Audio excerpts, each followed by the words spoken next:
ரொம்ப சோம்பேறியாக ஃபீல் பண்ணுறீங்களா? காலையில் எழுந்திரிக்க சுத்தமாக பிடிக்காதா? ஆனால் சக்ஸஸ்ஃபுல் ஆகணும், லைஃப்பில் சேஞ்சஸ் நடக்கணும்னு ஆசை இருக்கா? இந்த பாட்காஸ்ட் உங்களுக்காக. So hello everyone, welcome back to my channel. ரொம்ப நாள் கழித்து இன்றைக்கி நான் ஃபிக்ஷன் புக்கை பற்றி பேச மாட்டேன், நான் ஃபிக்ஷனை பற்றி தான் பேச போகிறேன். எல்லாருக்கும் எல்லாமே பிடிக்கிறது இல்லைல்ல, ரியாலிட்டிக்குள்ளே வரணும்னு நிறைய பேர் நினைப்பாங்க, நிறைய பேர் அவங்கள மோட்டிவேட் பண்ணணும் அப்படிங்கிறதையும் யோசிப்பாங்க. இப்போ நான் என்ன டைம் நான் ஒதுக்கி நான் பேசிக்கிட்டு இருக்கேன் அப்படின்னா எனக்கும் ஒரு அட்வைஸ் தேவை, மோட்டிவேஷன் தேவை, லைஃப்பில் இந்த மாதிரி விஷயங்கள்லாம் நம்மளுக்கு தேவை. அந்த மாதிரி என்னையும் மோட்டிவேட் பண்ண சில புக்ஸ்லாம் இருக்குது.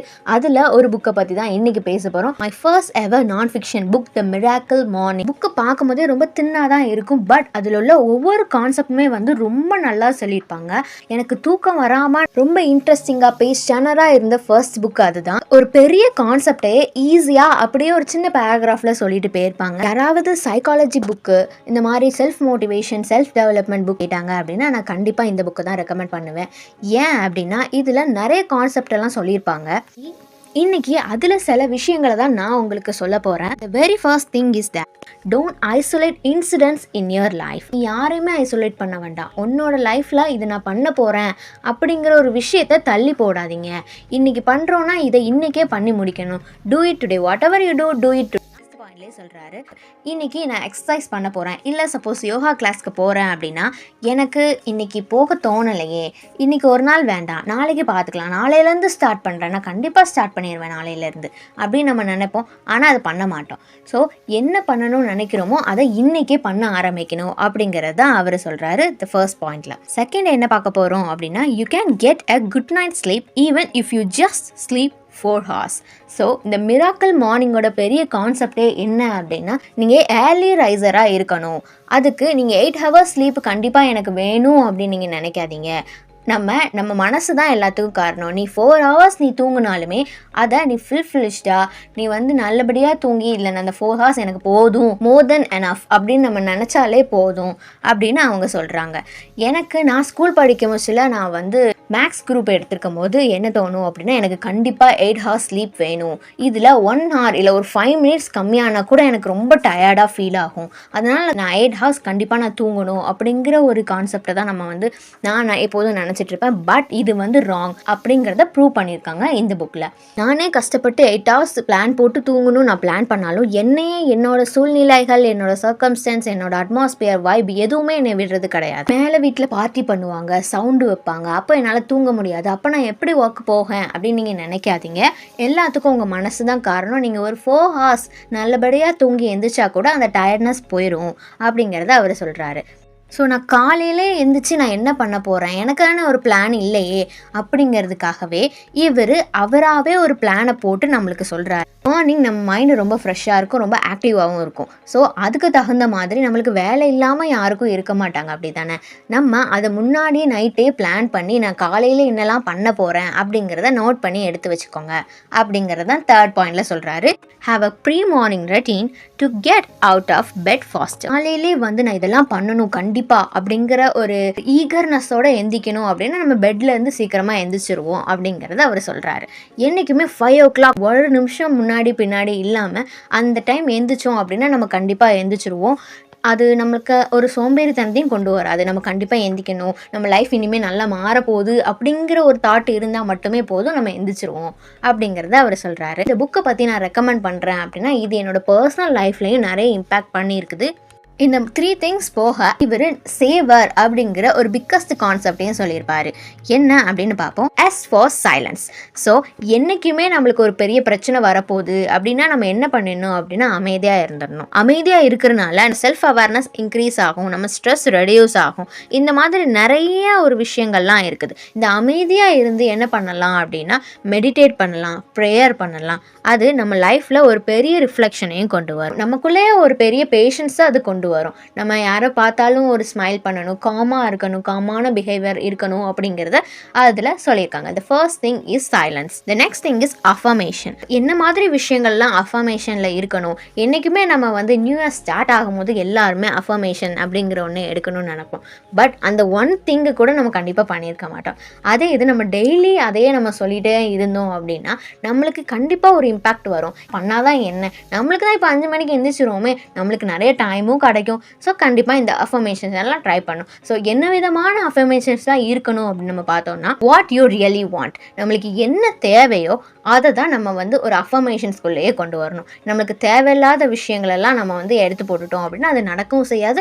அது ஒரு நெகட்டிவ் வைபையும் நமக்குள்ளே கொண்டு வரும். ஸோ நம்மளுக்கு என்ன தேவை, இப்போ நம்ம வாழ்க்கையில் என்ன தேவை, நம்ம இப்போ ஒரு சர்வைவ் பண்ணுறதுக்கு நம்மளுக்கு மணி தேவை. ஸோ மணி கிடைக்கிறதுக்காக நம்ம என்ன விதமான ஜாப்லாம் போகணும், நம்மளுக்குன்னு ஒரு பேஷன் இருக்கும். சப்போஸ் நான் வந்து ஒரு பெரிய ஆர்டிஸ்ட் ஆகணும் அப்படின்னு ஆசை அப்படின்னா அதுக்கு தகுந்த மாதிரி ஓடணும். அந்த ஆர்டிஸ்ட் ஆகிறனால நம்மளுக்கு என்ன கிடைக்கிது அப்படிங்கிறது தான் ஃபர்ஸ்ட் பாயிண்டில் சொல்கிறாங்க.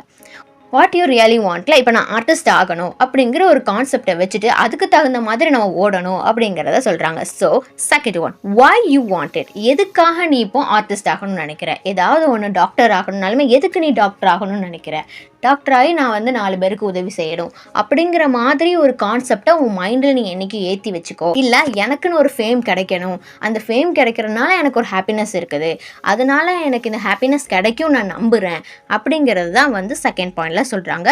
whom you are committed to being to create it. So நம்ம இதை அடையிறதுக்காக யார் யாரெல்லாம் நம்மளுக்கு தேவை, இவங்களால நம்ம வந்து கண்டிப்பாக பண்ணுவோம், இவங்க வந்து நம்மளை புஷ் பண்ணுறனால நம்ம பண்ணுவோம், இதில் நம்மளுக்கு வந்து நம்மளை புஷ் பண்ணுறதுக்காக யாரெல்லாம் கூட இருக்காங்க, இவங்கெல்லாம் இருந்தால் ஒரு பாசிட்டிவ் வைப் எனக்குள்ளே கிடைக்கும் அப்படிங்கிறத நம்ம கண்டுபிடிக்கணும். What you are committed to doing to attain it. So நம்ம சும்மா இதுக்கு எனக்கு கிடைக்கணும் அப்படின்னு நம்ம சொல்லிட்டு இருக்கக்கூடாது. இதுக்கு நீ என்ன பண்ண போகிற அப்படிங்கிறத நம்ம யோசித்து ஒரு நோட்டில் எழுதி வச்சுக்கணும். இதுதான் அஃபர்மேஷனில் இருக்குது.